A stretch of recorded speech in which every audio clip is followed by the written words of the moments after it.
This week's Parsha Vayeira concludes with the famous and poignant events of Akedas Yitzchak, the binding of Isaac.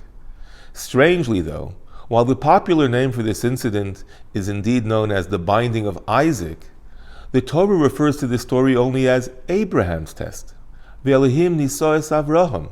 Now, rabbinic tradition tells us that Yitzchak was a fully grown man, 37 years old, and he went willingly to what he thought would be his ultimate sacrifice.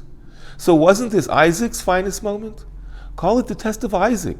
Why is it Abraham's test? Many beautiful answers have been given to this question, but today I'd like to share with you one that carries a tremendous life lesson. It's true, both father and son, Abraham and Isaac, were faced with an enormous challenge.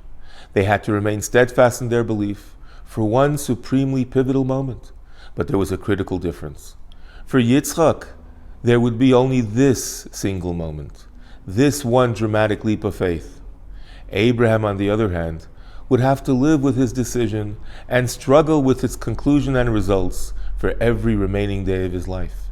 That's why the true credit goes to Avram, the man who was not just ready to die in faith, but to live in faith.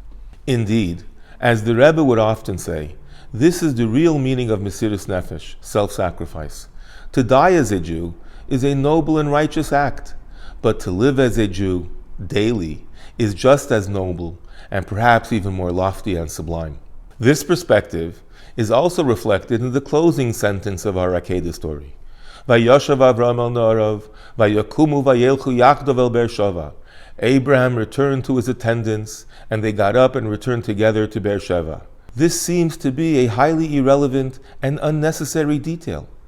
But in truth, Rabbi Shamshon Raphael Hirsch notes that this verse encapsulates the ultimate lesson of the Akedah, what it was all about.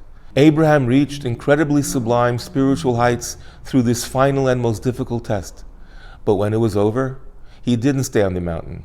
As a man of the people, he went right back to work, right back to the desert town of Beersheva, to be a constant beacon of godly light for the entire world. Wishing you and yours a Shabbat Shalom u'Mevarach.